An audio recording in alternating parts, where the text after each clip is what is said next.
In our last video, we showed you how to make almond milk using nothing but water and almond butter, and while that's great in a bind, it's not necessarily the best way to make almond milk because it creates a film of sediment at the bottom. If you have the time, here's a recipe on how to make delicious homemade almond milk. The first step is to add 1 cup of almonds to a jar or a bowl and add enough water to cover.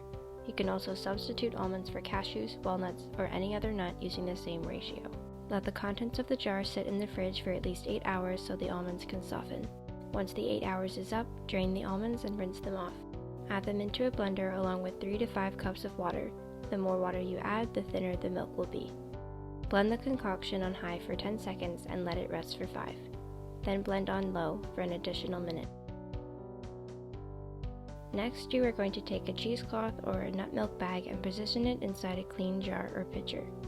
Pour the liquid from the blender through the cheesecloth so it can catch the ground almonds.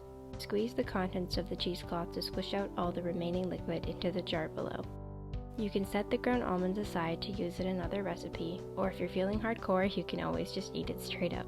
The milk can be stored in the fridge for up to 5 days, and make sure to shake or stir before each use. Enjoy!